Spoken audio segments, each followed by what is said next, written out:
Saat ini kami sedang bekerja sama dengan Westminster for Democracy bersama teman-teman di Indonesia Institute. Penelitian ini sebetulnya masih berjalan dan saat ini kami mendapatkan kesempatan untuk bisa sharing pada teman-teman temuan sementara dari penelitian yang telah kita lakukan sejak bulan Agustus. Temuan penelitian ini sebetulnya mengenai kekerasan terhadap perempuan dalam politik secara spesifik pada pemilu Indonesia tahun 2024. Kira-kira mengapa kita perlu untuk melakukan penelitian ini? Kira-kira begini misalnya. Kekerasan terhadap perempuan dalam politik atau KTPP di Indonesia dan ASEAN memang masih terlihat macam menjadi persoalan bagi partisipasi dan kepemimpinan politik perempuan. Yang kedua, meskipun sudah ada kuota 30% di legislatif, tapi kekerasan terhadap perempuan dalam politik masih saja terjadi, bukan saja secara fisik, tapi juga sekarang sudah lebih canggih secara online juga. Dan bahkan berupa intimidasi. Mungkin nanti setelah sesi ini kita akan bisa mendengarkan lebih banyak lagi gambaran-gambaran yang lebih spesifik. Lalu yang ketiga, permasalahan ini menjadi penting benar karena dampaknya terhadap dampak kekerasan terhadap perempuan terhadap perempuan. Pertama, menghalangi perempuan mencapai dan mempertahankan posisi kepemimpinan. Tapi di sini ada banyak contoh perempuan-perempuan yang secara sangat berani dan terus maju untuk memimpin di dunia politik Indonesia. Yang kedua, juga memperkuat dominasi patriarki dalam politik. Yang ketiga, mengurangi aspirasi politik perempuan dan keberagaman representasi. Lalu dari penelitian ini, yang kita ingin lihat adalah bagaimana reformasi kelembagaan, perubahan budaya politik, dan pemberdayaan ekonomi bisa mengatasi kekerasan terhadap perempuan dalam politik dan mendukung kepemimpinan perempuan khususnya di dalam politik. Tujuannya ada 3. Kita ingin melakukan analisis komprehensif kekerasan terhadap perempuan dalam politik pada pemilu 2024 dengan fokus pada dinamika politik, berbasis gender dan peran struktur patriarki. Yang kedua, kita ingin mengembangkan rekomendasi kebijakan dan reformasi legislatif untuk mencegah dan mengatasi kekerasan terhadap perempuan dalam politik, juga menciptakan sistem politik yang lebih inklusif. Hasil penelitian kita ingin gunakan sebagai alat advokasi dan peningkatan kesadaran masyarakat tentang fenomena ini. Metodologi yang kami lakukan adalah mixed method, metode campur, kombinasi dari kuantitatif dan kualitatif untuk analisa yang komprehensif. Kita telah selesai melakukan survei pada 100 perempuan aktif politik, legislatif, pengurus partai dan caleg.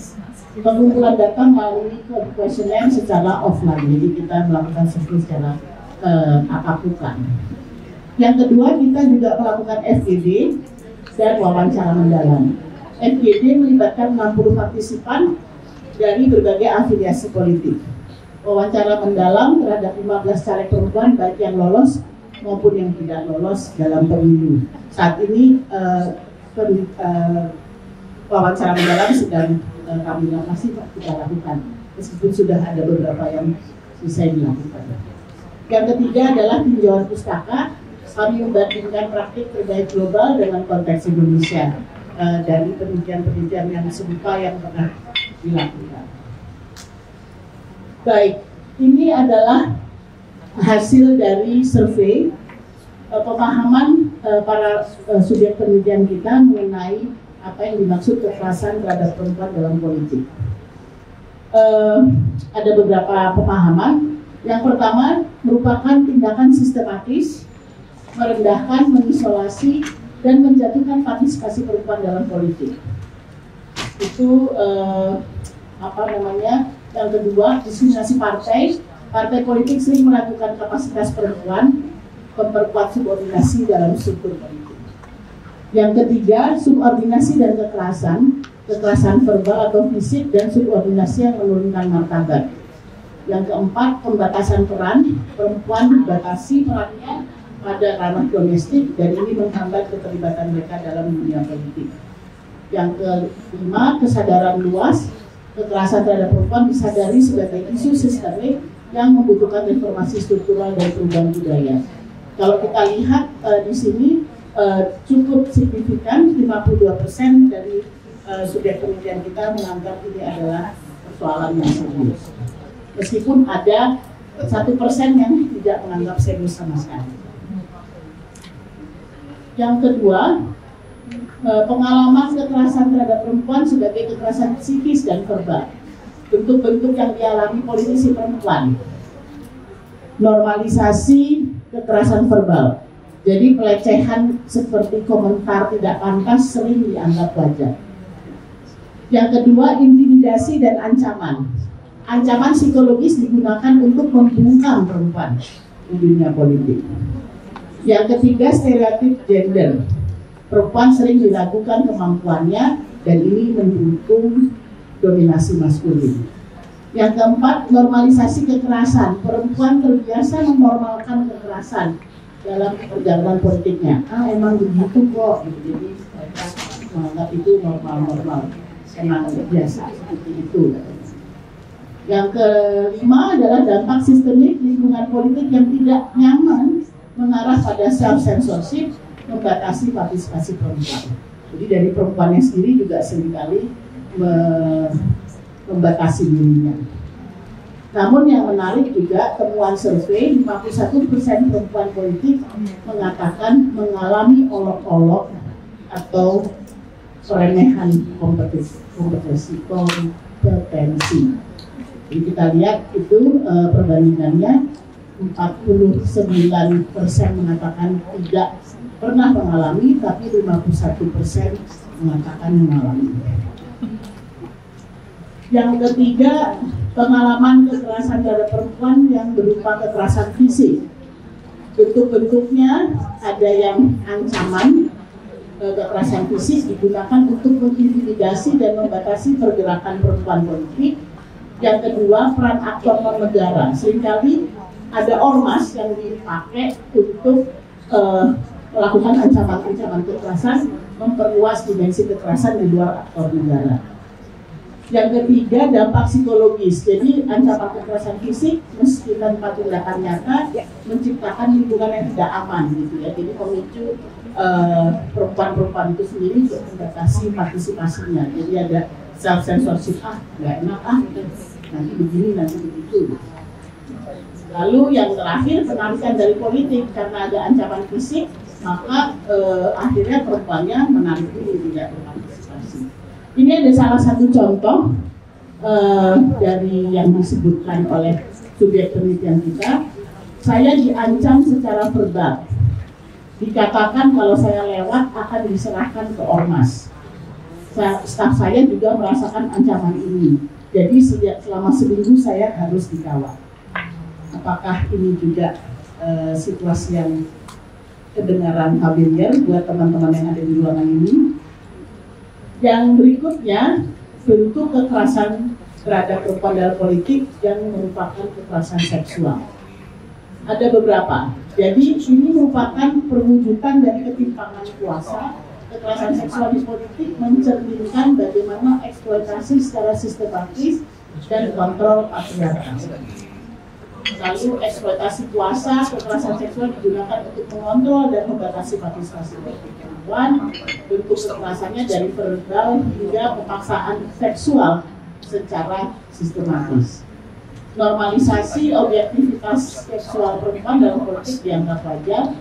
Lalu yang keempat, eksploitasi transaksional. Seksualitas dijadikan alat tawar-menawar politik. Ada yang mengangguk-angguk, jadi kayaknya kebenaran familiar juga. Yang berikutnya, kegagalan perlindungan.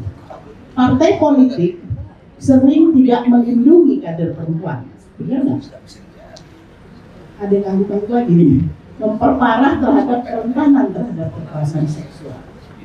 Data survei menunjukkan 51,5% responden menyaksikan atau mendengar kasus kekerasan seksual di kalangan rekan politik mereka. Ini yang menarik. Mereka mengatakan orang sudah tiga tunggal, gitu ya. Jadi bukan diri mereka, tapi setidaknya ini mengindikasikan bahwa ternyata kekerasan seksual dalam politik adalah benar adanya, gitu ya. Ada terwujud. Yang berikutnya kita melihat bentuk kekerasan terhadap perempuan dalam politik berupa kekerasan struktural dalam partai politik. Jadi ada marginalisasi, perempuan diremehkan dalam pengambilan keputusan, mereka tidak dilibatkan. Yang kedua, diskriminasi sumber daya, akses perempuan terhadap nomor urut dan saksi terbatas.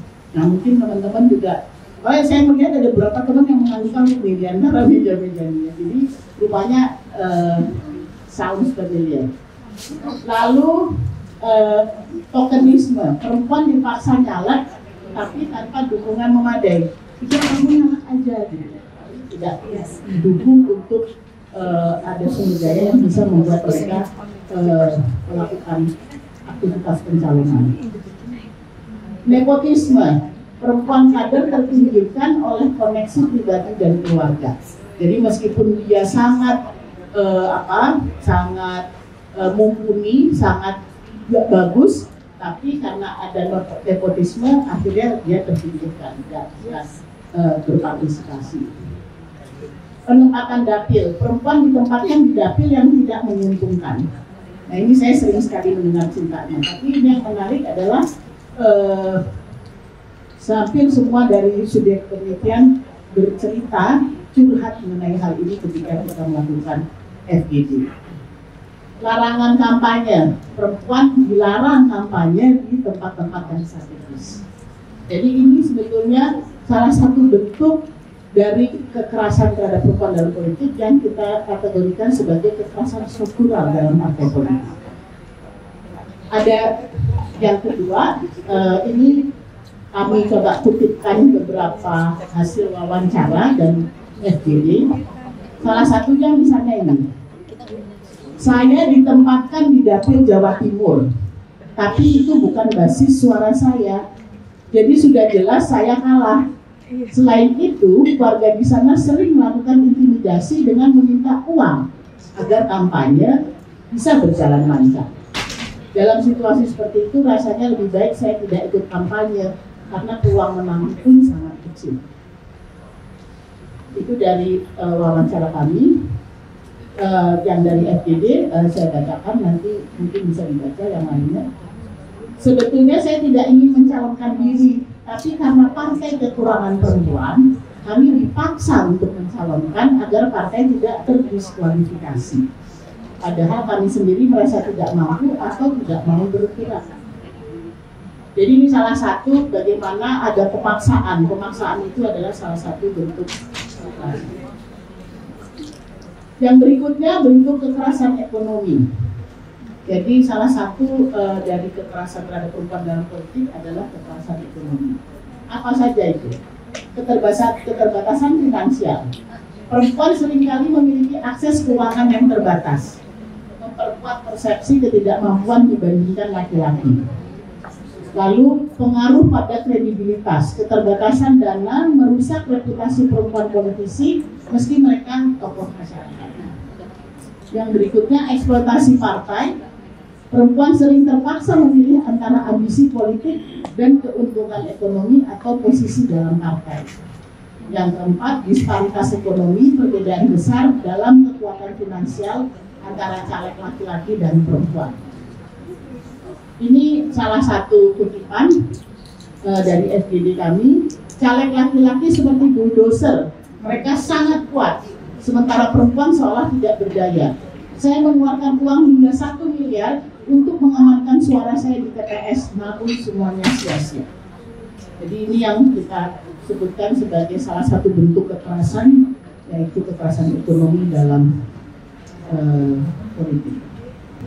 Tadi menunjukkan bahwa sebenarnya ada masalah kan, tapi mengapa politisi perempuan enggan melaporkan kekerasan itu?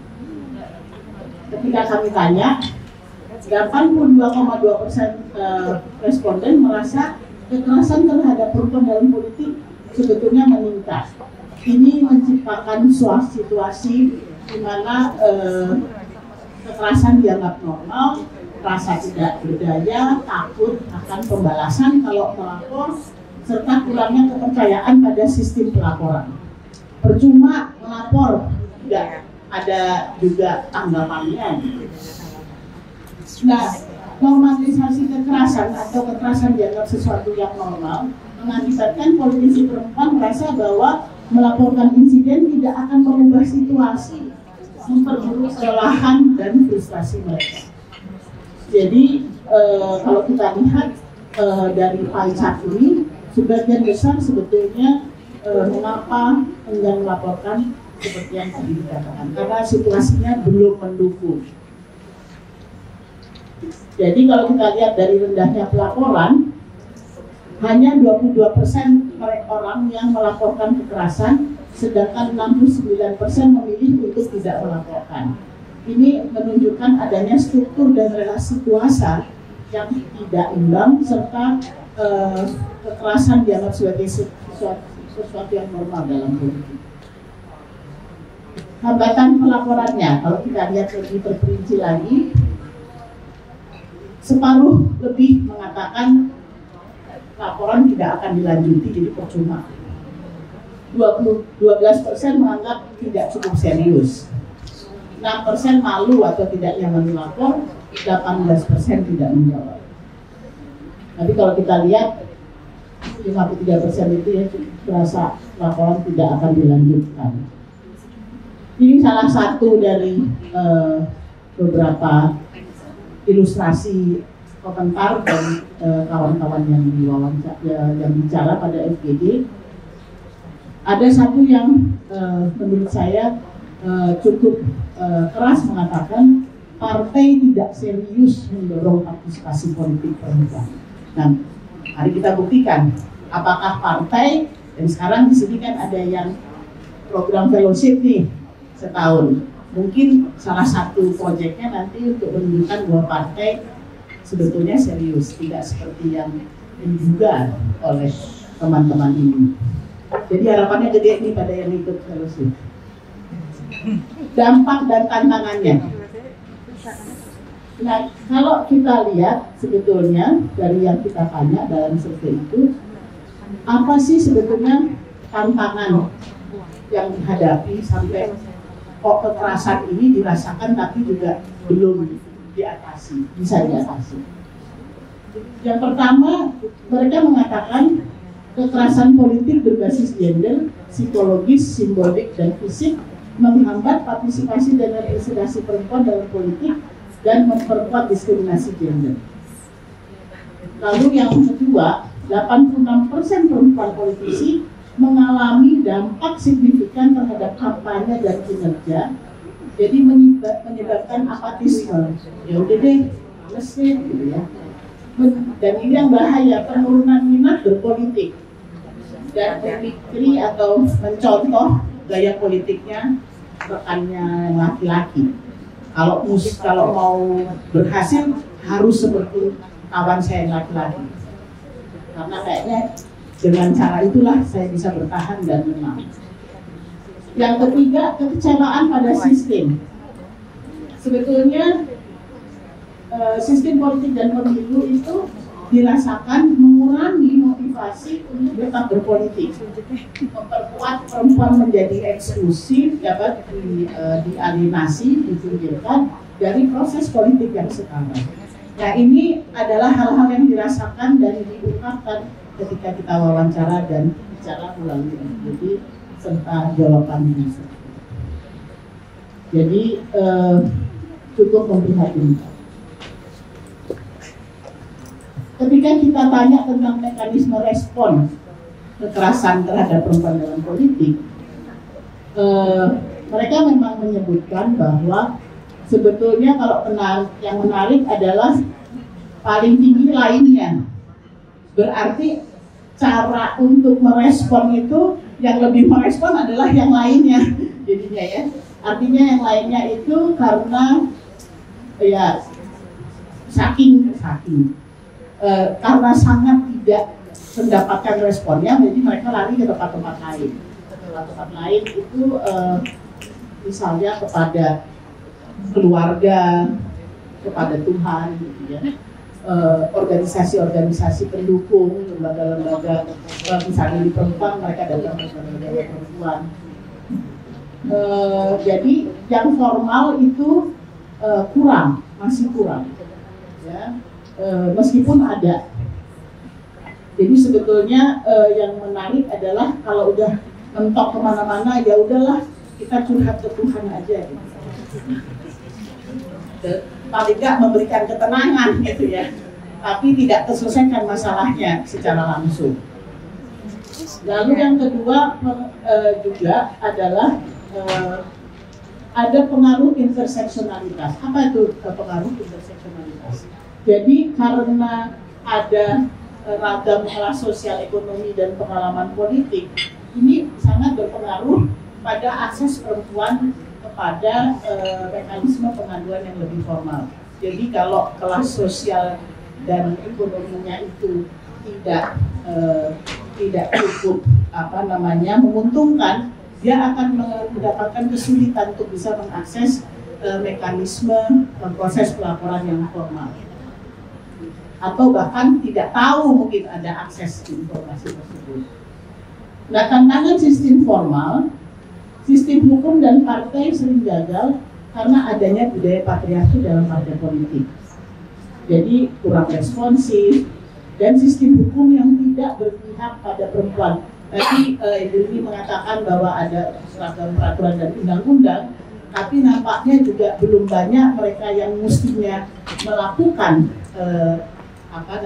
respon dengan menggunakan hukum dan peraturan itu, atau nggak tahu atau mungkin tidak familiar atau belum tentang hal itu. Jadi dalam titik ini sebetulnya cukup banyak PR ya, bagaimana untuk membuat orang lebih paham tentang peraturan dan perundang-undangan untuk bisa membantu mereka membantu dan menjalankan sistem hukum yang lebih berpihak pada perempuan.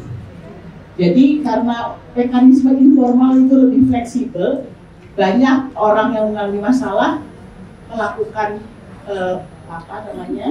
cara mencari jalan keluarnya juga secara informal. Karena kalau yang seringkali yang tidak informal ini ada resiko akan terjadi pelabelan, stigma, alih-alih mau minta simpati malah kamu sih ngapain juga lagi ke situ malam-malam gitu, misalnya seperti itu. Nah, ada rekomendasi yang juga disampaikan oleh para subjek penelitian kita, cukup banyak yang merekomendasikan perlu adanya reformasi struktural inklusif, kebijakan berperspektif gender dan interseksionalitas untuk mengatasi hambatan perempuan dalam politik.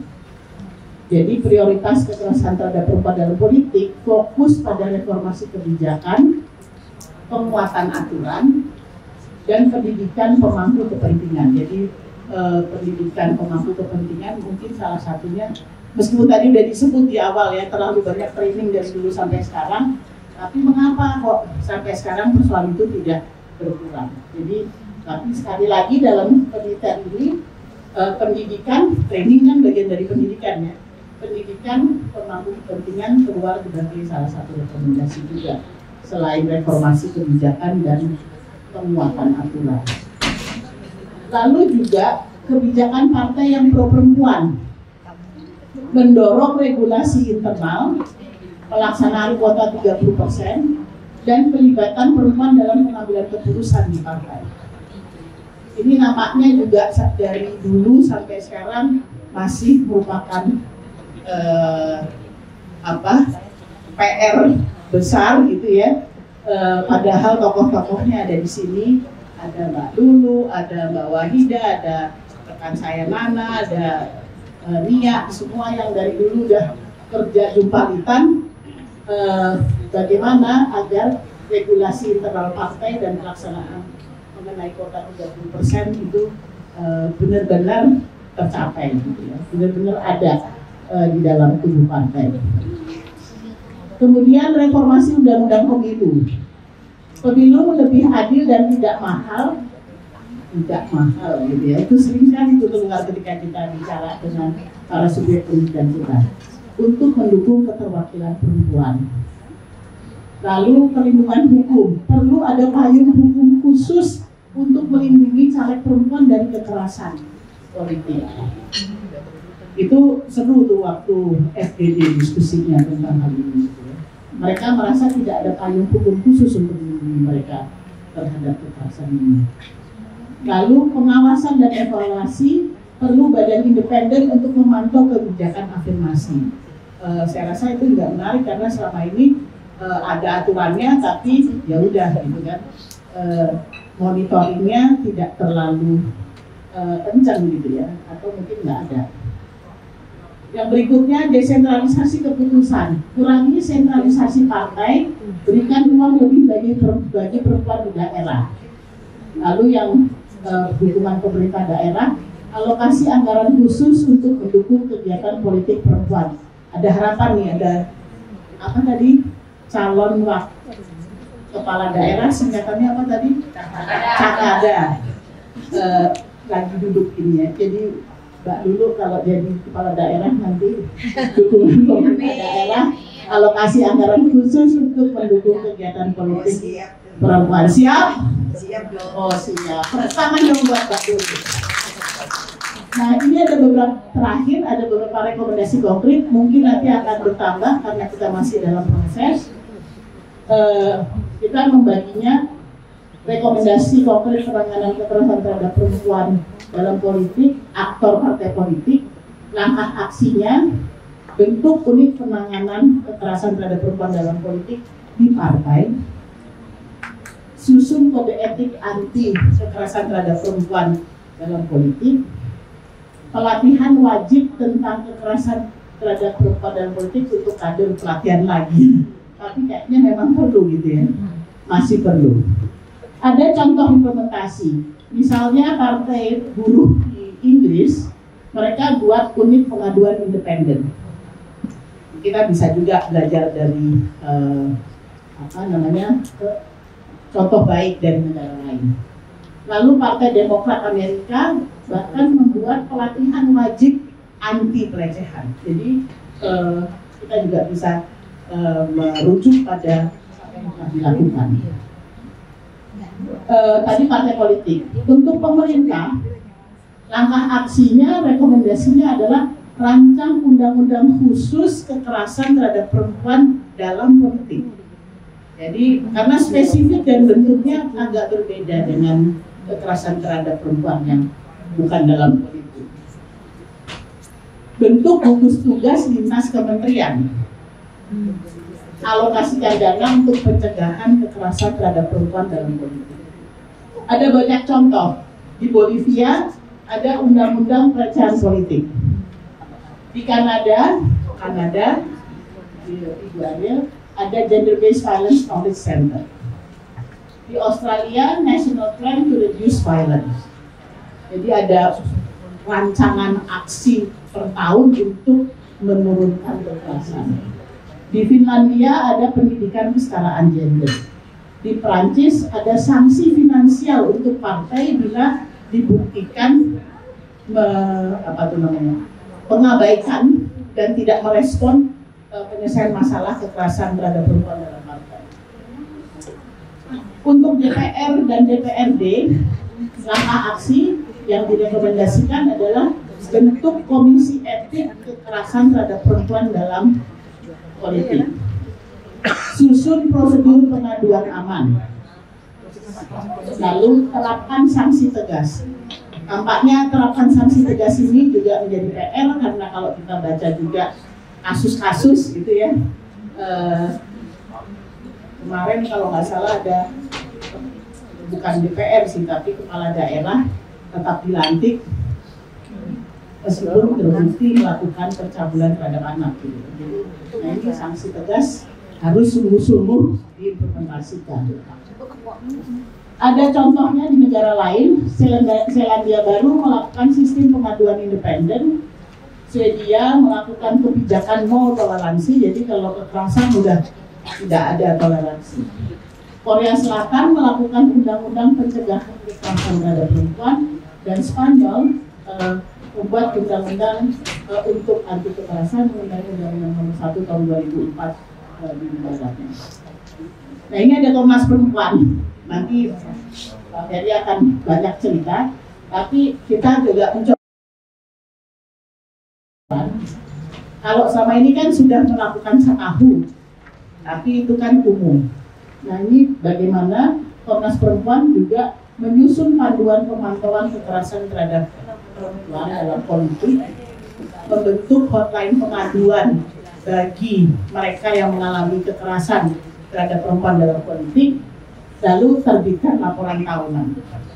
Kita harapannya besar karena Komnas Perempuan kan bagian dari negara yang mengurus perempuan, dan mudah-mudahan dengan memberi perhatian pada kekerasan terhadap perempuan dalam politik juga bisa membantu mencapai cita-cita berkurangnya kekerasan terhadap perempuan dalam politik. Kepada KPU dan Bawaslu, ada Mbak Wahida ya, kita merekomendasikan susun regulasi pencegahan kekerasan terhadap perempuan dalam politik, latihan petugas pemilu, karena seringkali juga dapat cerita petugas pemilunya malah melakukan kekerasan gitu ya. Lalu bentuk tim pemantau mengenai kekerasan terhadap perempuan dalam politik. Masih kosong, rujukan-rujukannya bukan membela diri, tapi memang kita masih dalam proses untuk penyelesaian laporan ini. Bagi media, kita perlu susun panduan peliputan yang sensitif gender. Sebetulnya dari dulu udah ada ya, tapi tetap aja gitu masih bocor juga gitu sampai sekarang peliputannya tidak sensitif gender. Lalu pelatihan jurnalisme sensitif gender, dan buat rubrik khusus untuk kekerasan terhadap perempuan dalam politik, sehingga orang aware seperti apa sih itu sebetulnya kekerasan terhadap perempuan dalam politik. Yang terakhir, masyarakat internal organisasi masyarakat sipil, langkah aksinya adalah bentuk koalisi advokasi anti kekerasan terhadap perempuan dalam politik, kampanye publik tentang yang hari ini. Sekarang baru dialognya, habis ini kampanyenya ya. Saya melihatnya ke Mas Rafiul, ada next step-nya. Lalu sediakan pendampingan hukum bagi